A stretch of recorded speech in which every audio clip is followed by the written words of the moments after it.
everyone. Welcome back to my stream where we are continuing to build Redis. I did a couple other things where I was working on building a blog with Go and HTMX, and I'm sure I'll get back to that at some point. But I've been really enjoying this project.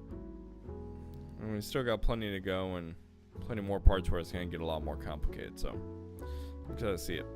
So we're in RDB persistence. We did the beginning part where we just set the directory and the DB file name, or not even really set them, but more so just read it from the command arguments. So now we're back to reading a key. Let's check out this RDB file format. I looked into this a little bit. It's very long, so I'm not going to go super into it. I'm going to skip over the stuff that I read a bit of last time. Here's a more formal description of how each key value pair is stored. Optional expire information. One of the following. Timestamp and set it in seconds. FD expire timestamp in seconds. 4 byte unsigned integer. Timestamp in milliseconds. 2 to the 4. 2, 4, 8, 16.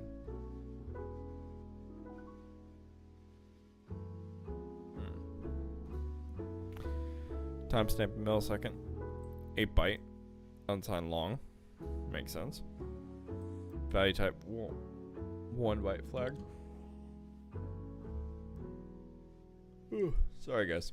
It's late. I'm doing a late stream before I pass out. Key. String encoded. Value encoding depends on the value type. Makes sense. Okay. End of the file section. The section marks the end of the file. Looks something like this. FF indicates that the file is ending and that the checksum follows. An 8-byte CRC64 checksum of the entire file. Let me turn this down a little bit. It's kind of loud. That's better. Size encoded values specify the size of something. Here are some examples. The database indexes and hash table sizes are size encoded. String encoding begins with a size encoded value that specifies the number of characters in a string.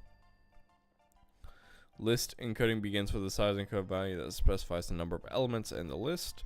The first 2 bits of a size encoded value indicate how the value should be parsed. The first 2 bits, so how the value should be parsed. Here's a guide. Bits are shown in both hexadecimal and binary. If the first 2 bits are 0B00, the size is the remaining 6 bits of the byte. I thought a byte was 4 bits. Oh, it's 2. Wait. Hold on. If the first 2 bit... Am I dumb?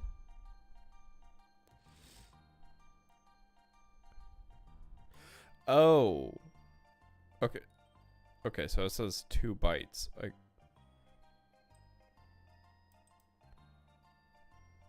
think it's 2 bytes. And it looks at the first 2 bits of the 2 bytes, so 6 bits left. The size is 10. 1, 2, 4, 8. 2 plus 8 is 10. Fantastic.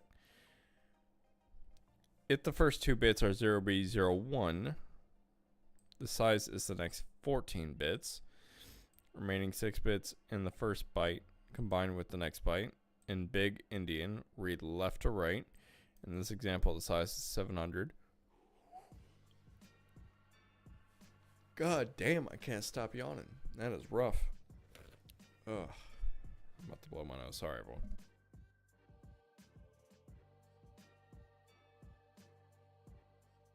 Just so unprofessional of me tonight. It's just horrible. How could I? Anyways. In this example, the size is 17 000 80 00 42 68. That. If the first 2 bytes are 0B11, the remaining 6 bits specify a type of string coding. See string coding section. Okay. We're almost done. A string encoded value consists of 2 parts: the size of the string, obviously, and then the string. Here's an example. The size 0D specifies that the string is 13 characters long. The remaining characters will spell out hello world. Okay. For sizes that begin with 0B11, the remaining 6 bits indicate a type of string format. 0xC0. So hex C0 indicates the string is an 8-bit integer. In this example, the string is 123. Okay. 8-bit energy. Okay. C1 indicates that the string is 16-bit integer. The remaining bytes are in Little Endian, read from right to left. In this example, the string is 1 2 3 4 5. C2 size indicates is 32-bit integer. Little Endian. Fantastic. C3 indicates that it is compressed with the LZF algorithm. You will not encounter LZF compressed strings in this challenge. Okay. How bad is this? Okay, not bad at all. Awesome. The keys command. The keys command return all the keys that match a given pattern as a resp array. Resp set foobar, set baz cux. Word. CLI keys F star foo. When the pattern is star, the command returns all the keys in the database. Makes sense. Okay, so it's going to be in quotes. Cool. That makes sense. In this stage, you must add support for the keys command. However, you only need to support the star pattern. Okay, so just return all of them. Okay.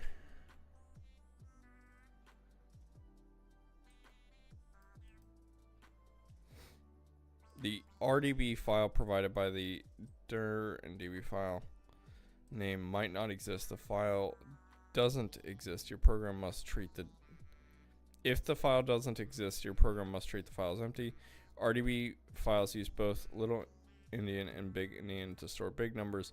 See the MDN article on Endianness to learn more.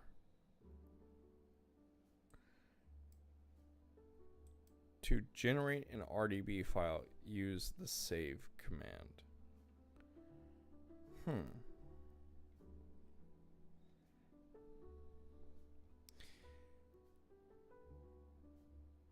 Okay. The tester will create an RDB file with a single key and execute your program like this. It'll then send a keys command to your server. Interesting.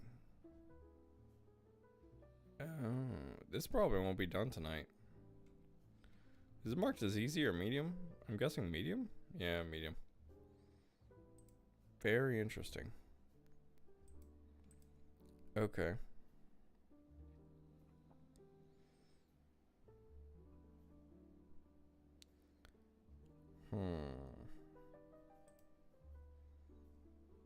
Okay, let's check out the save command. Save. Oven, where n is the total number of keys. The save command performs a synchronous save of the dataset, producing a point-in-time snapshot of all the data inside the Redis instance in the form of an RDB file. You almost never want to call save in production environments where it blocks all the other clients. Instead, usually BG save, background save, is used. However, in case of issues preventing Redis to create the background saving child, for instance errors in the fork2 system call, the save command can be a good last resort to perform the dump of the latest dataset.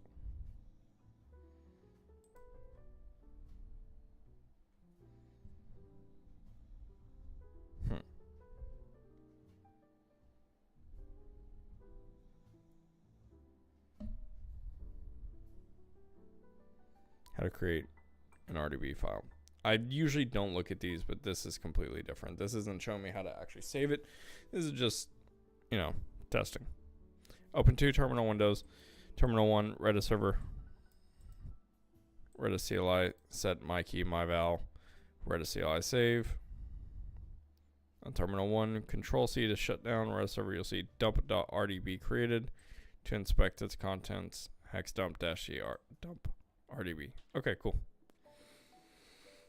So I need to install Redis. Because I actually don't have Redis installed. Let me turn the music up a little bit more now. Now we've got that in. So I at least want to get our file going and see how we can go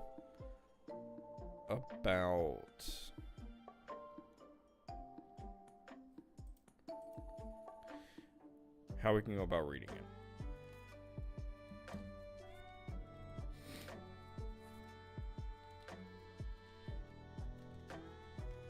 Yeah, I don't think so. Sudo apt get install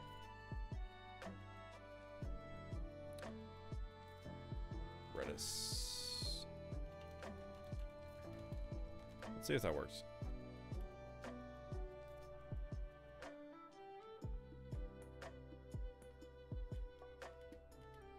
Okay, Redis server.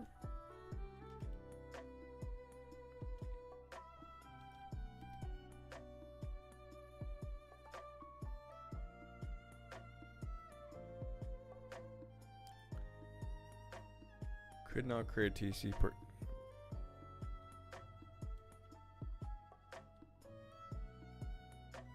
Fuck. PS aux group. Go? Holy shit. Really?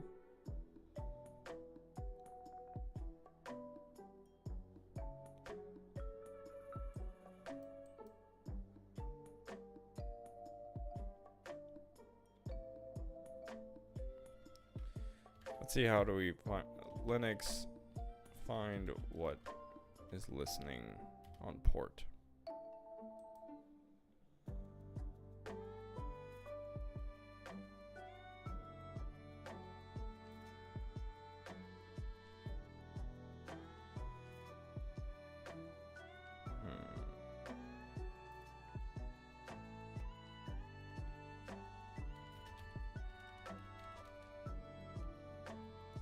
I don't know what any of this is, but let's see. It's always nice whenever... Oh, well, I did do sudo, so that makes sense. What was the one? 6379? Is it just running by default? Because I just recently relaunched my computer. My laptop, so why... the fuck?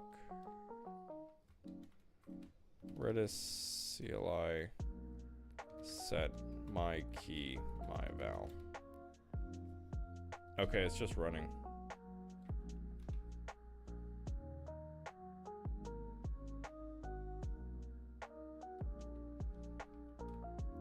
Redis CLI save.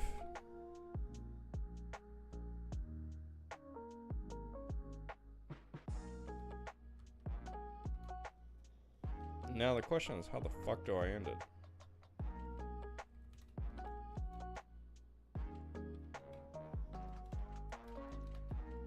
How to kill Redis server.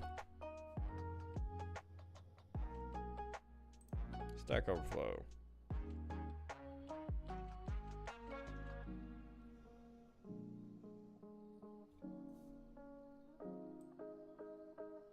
Let's try that out.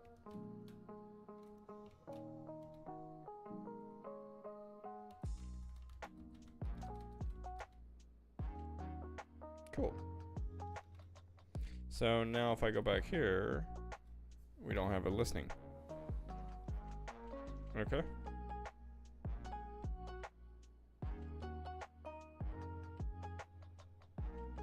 Could I just call Redis server stop? Seems like that would have worked just as fine.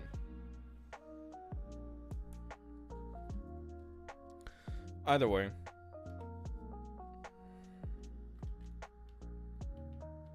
Let's go back here.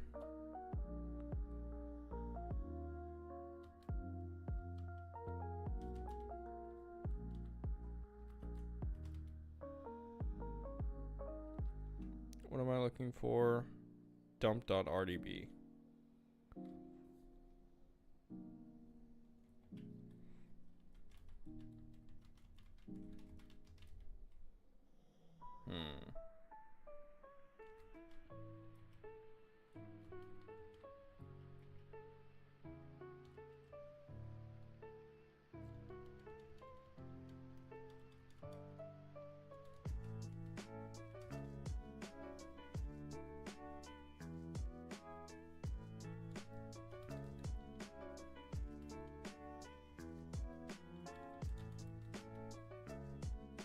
Okay.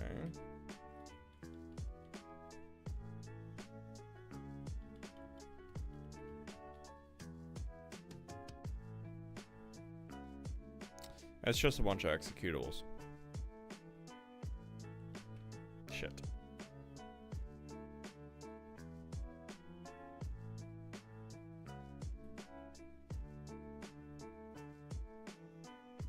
Now where the fuck did my file go? Sudo. I have no idea what that's sudo. Kind of want to see what the hell that is.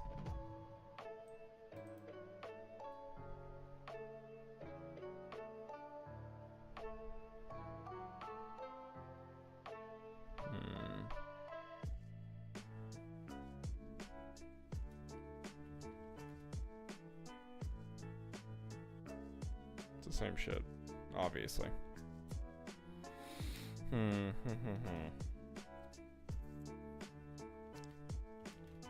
Where are Redis dump? Where is Redis dump file?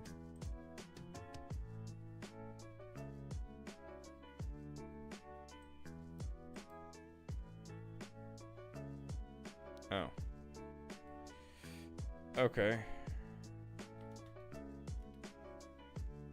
Hey, look at that. Beautiful.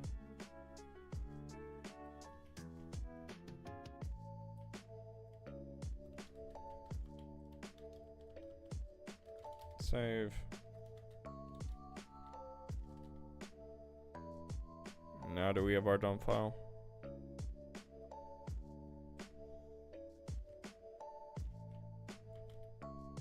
Dump.rdb. Okay, cool.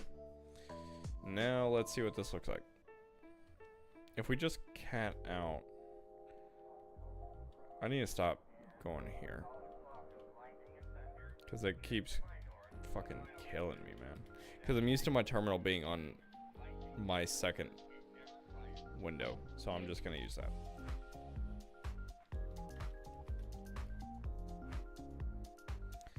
Okay, well, I can see why. I can see why we need to view it in hex. Because if you just look at the text, it makes no fucking sense. Okay. Hex dump -c.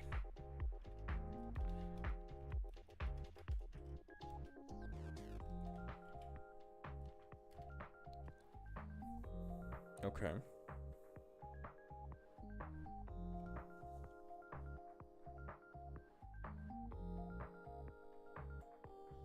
Very interesting.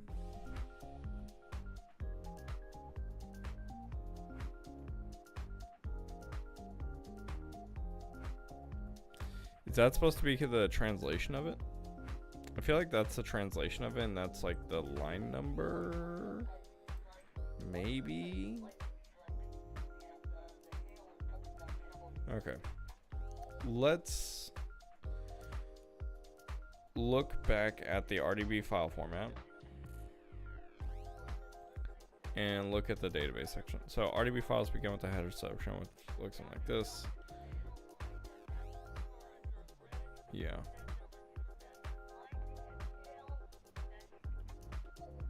Yeah.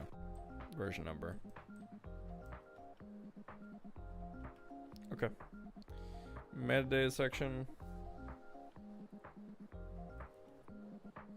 We have our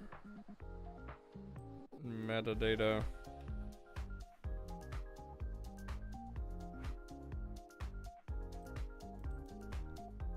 And we have our database section. Next is the database section. It contains 0 more database sections, which each describe a single database. Here's the example of a database section. FF indicates the start of a database subsection. FE.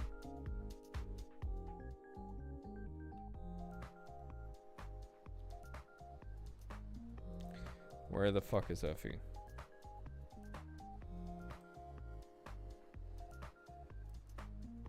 FE.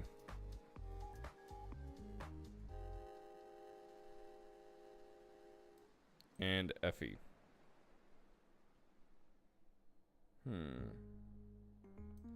What does... Man, hex dump. I'm curious what the -c does. Canonical. Hex ASCII display. Display the input offset in hexadecimal, followed by a 16 space separated 2-column hexadecimal bytes, followed by the same 16 bytes in %P format. There, invoking the program as HD implies this option. Okay. Now, what does this look like if we don't have that?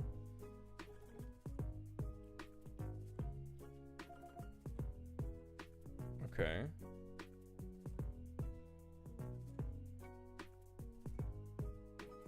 That's interesting.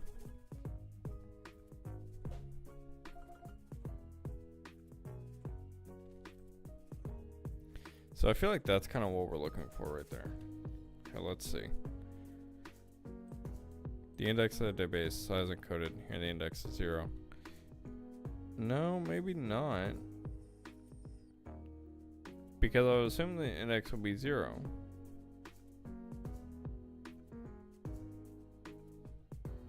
I saw a second FE somewhere.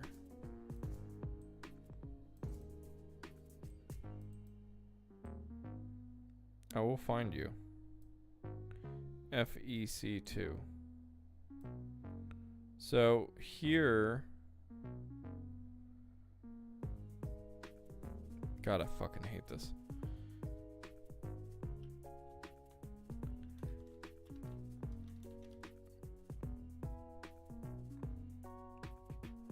So it's on this line.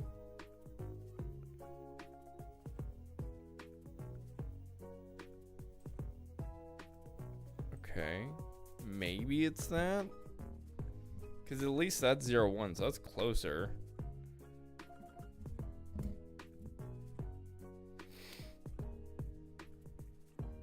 How the fuck do you read this?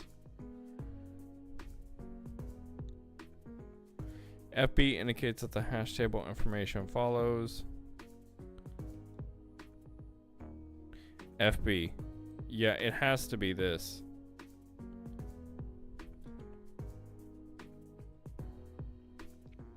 Indicates the size of the hash table that stores the keys.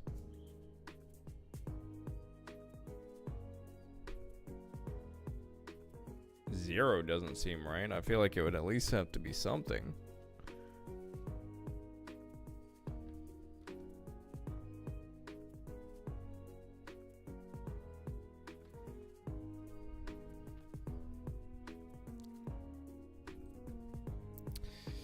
The size of the hash table that stores expires. Okay, that's fine. 1 byte flag that specifies device type and encoding. Here the flag is 0, which means string. The name of the key string encoded here is foobar. So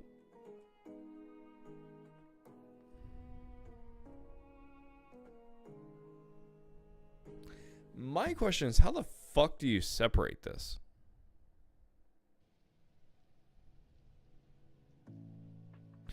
Let's look at the formal version.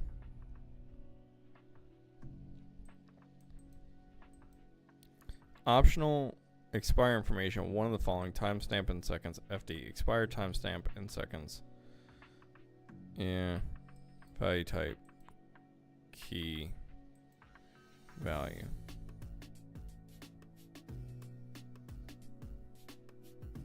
Because I'm not gonna lie, I'm a little bit confused. Because, like, we could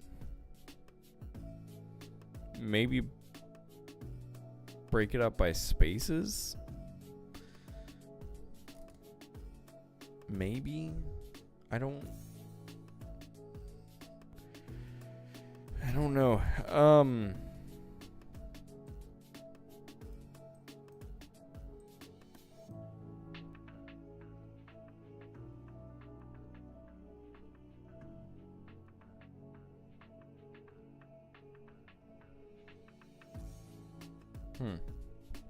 Okay.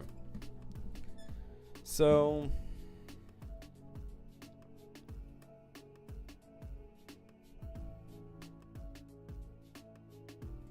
also, okay, so it's size encoded, right? So that's kind of how we know how much to read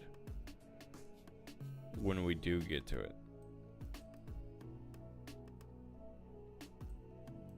The 1 byte flag that specifies the values type and encoding. Here the flag 0, which means strings.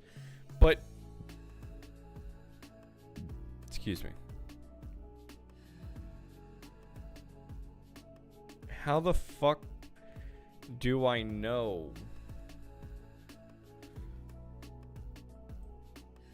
when that's done?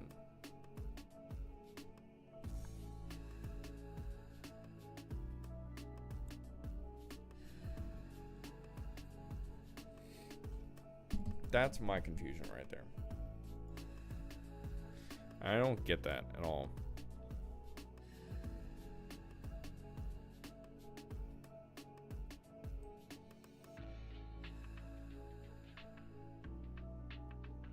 Because, like,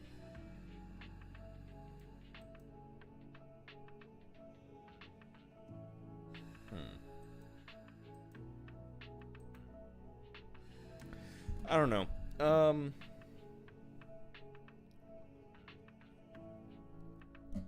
When in doubt, jump into the fucking code, see what you can get done, and see if that leads you down somewhere else. So, that's what I'm gonna do. Let's go ahead and jump into the code. First, open up the file. We can easily do that. That's not a problem. And second is read the hex values. That is going to require a little bit of Googling, but we can figure that out.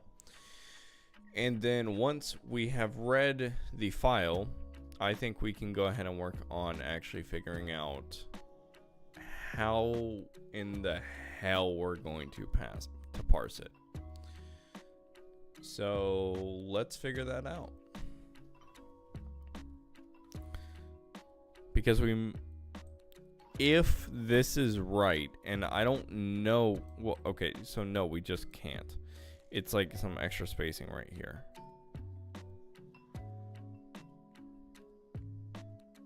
Look, I don't fucking know.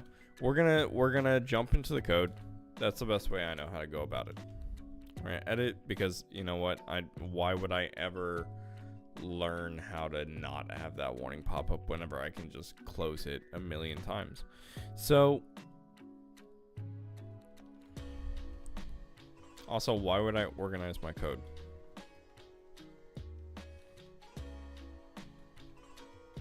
Look, I'm not about to shrink a million functions. Okay.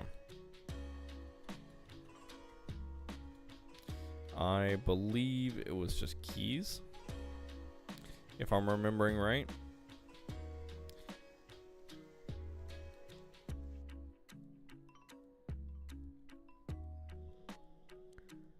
Yeah, it's just keys. Okay.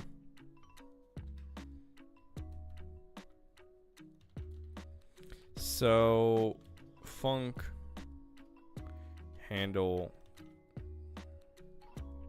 keys command. Normally I would just have it be handle keys, but I feel like that could be confusing. So I'm going to say handle keys command. So we'll have our array, and let's also go ahead and have this as well.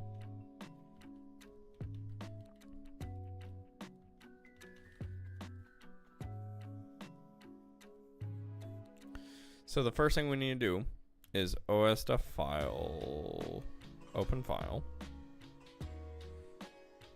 read file,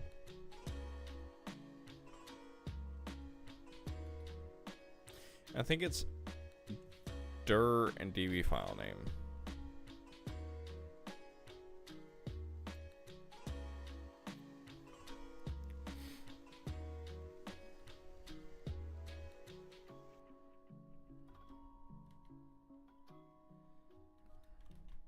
DB file name. Value that plus a slash plus our config store. Oh, that one would be DB file name. Dir. Defer. I think.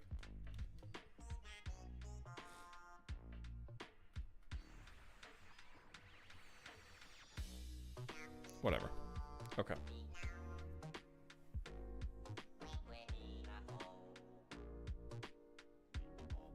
So we have our file. Golang read file as hex.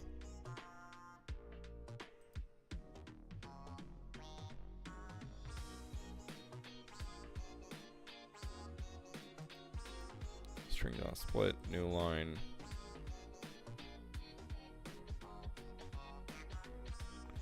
Hex.decode string.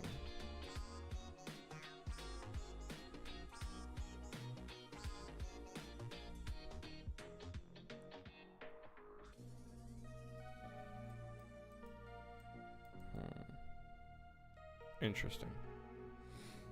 So we have the hex package. Decode.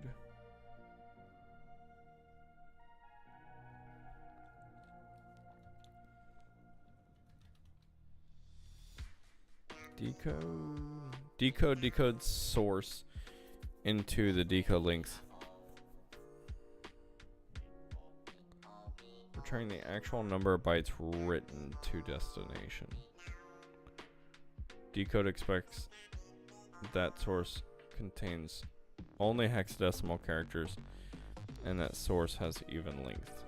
If the input is malformed, decode returns the number of bytes decode before the error. So this is interesting. We're definitely getting into a new area that I've never been in. In my entire career, I've never had to deal with hex. Really, just in general. And even whenever I was in college, I didn't really have to deal with this shit.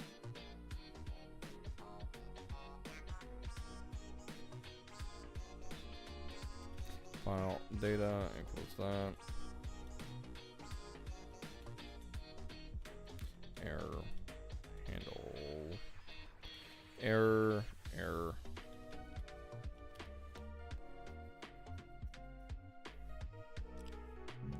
Excuse me. So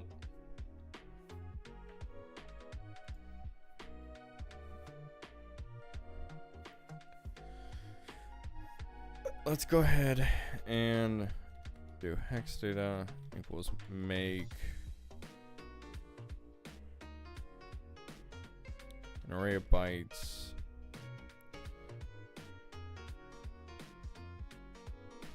Let's do length of file data, I guess. I guess we'll do the capacity of file data. I don't know.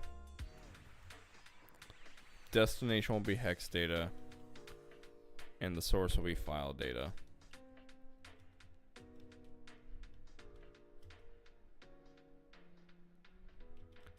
Error equals that.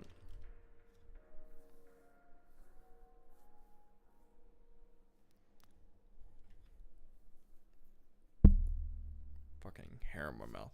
Annoying as shit. Okay.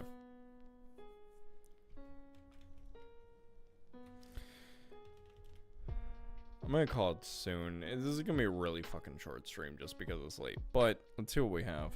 So format.printf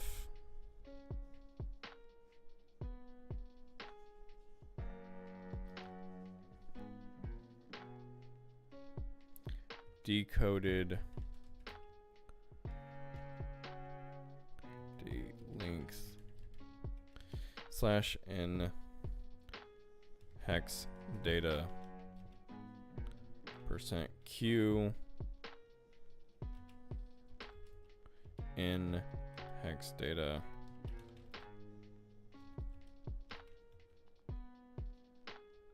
and this is not gonna be what we want. We want to do handle keys command, pass it the array and the rconfig. Okay, so let's go and see what this looks like. I have a feeling that having two, no, what the fuck is it? There it is. C for create. Perfect. Okay, anyways, I'm fucking around.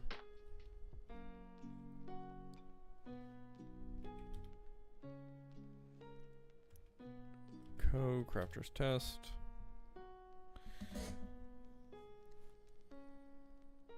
So obviously this isn't gonna work, but I'm just trying to get our print going.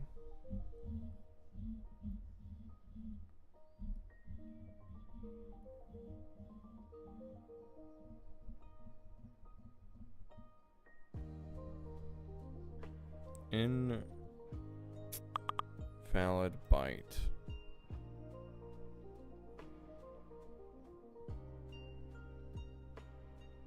Interesting.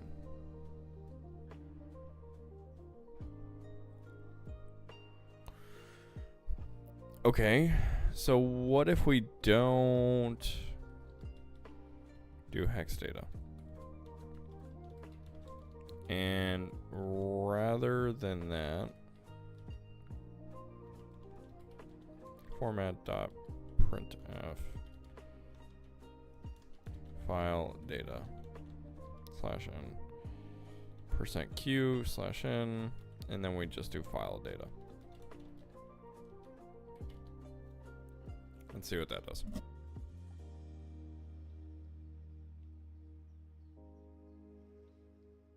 Motherfucker.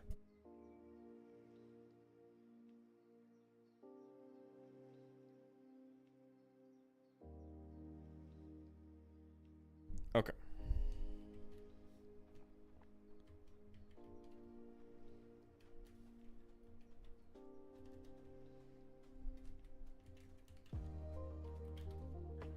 What the fuck?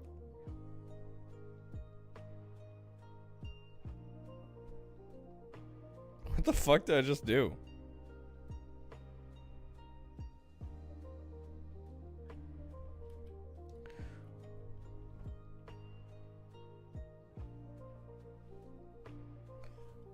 Where the fuck did that come from?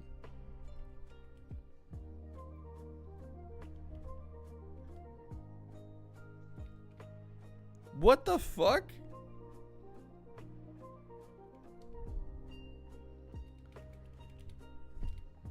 Okay. I don't know how the fuck that got on my fucking...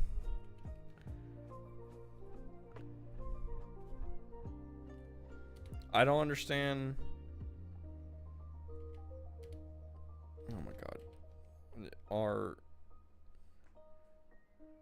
RMRF? Yeah. Just stop fucking fighting me on it. Just delete it. God.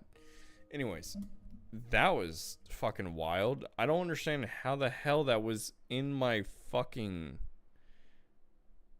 pass so early. I did that whenever I fucking started this project, and that was days ago. File data.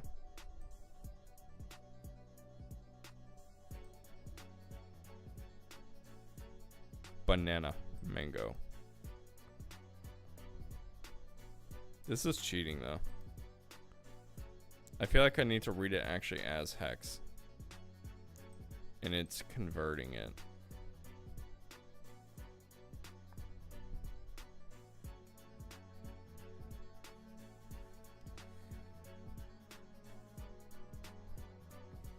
So, where's this temp file?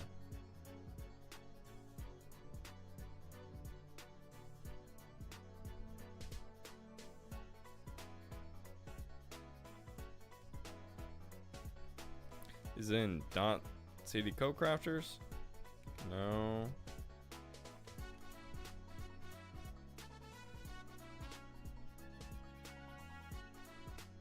Does it clean it up?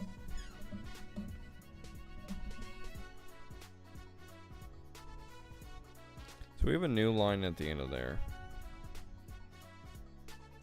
New line there.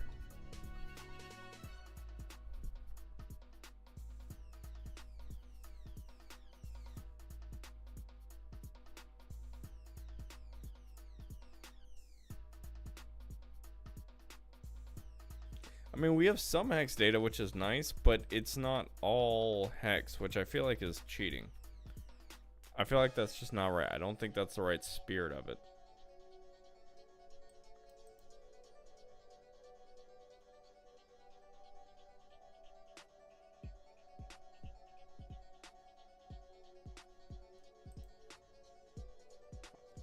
I don't think it is. I don't think it's that.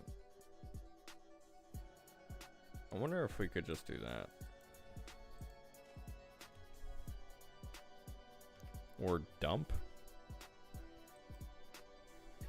Dump returns the string that contains a hex dump of the given data. The format of the hex dump. Hey!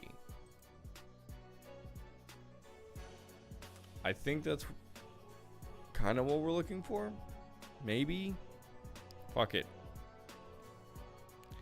Fuck it. That's what we're looking for now.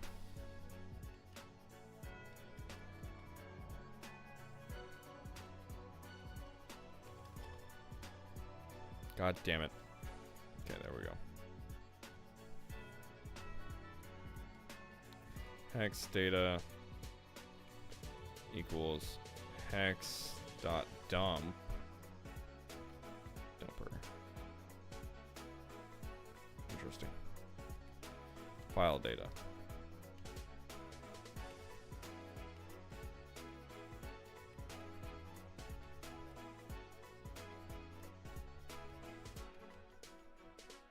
Let's add one more CT dump.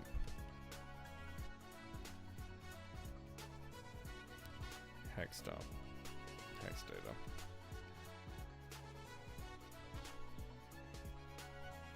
Okay, any luck with this? Let's see what that looks like.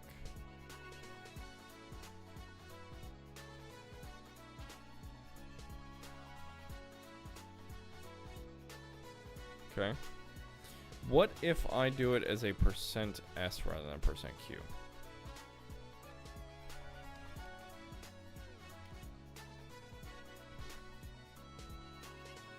Will that give us anything?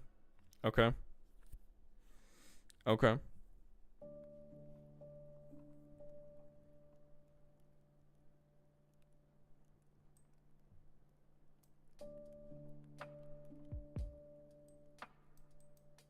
So XFE. What is FB again?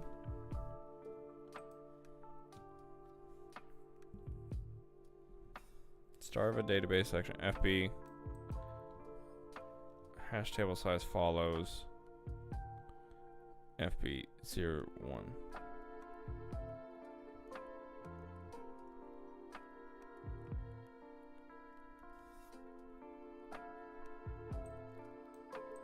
Okay, so it's right here.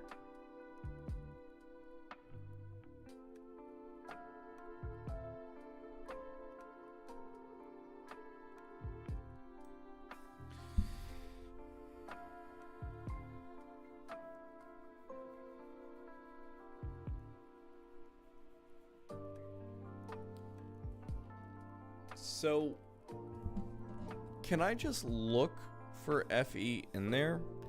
Because, I mean, there's always the chance that something else is going to have FE before that, right? And we have literally seen that.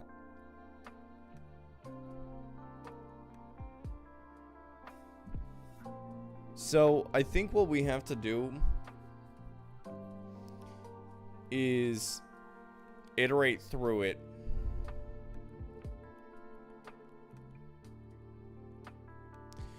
and parse it out as we go. And then that's how we'll know what section we're in. Okay.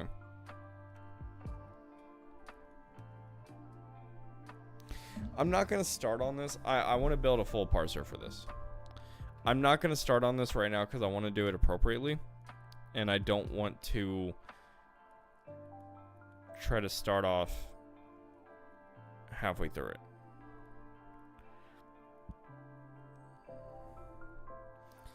Redis 0011.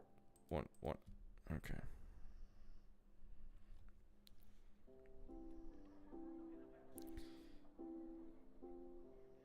Okay, the header contains the magic string Redis followed by a 4-character RDB version number. Okay, so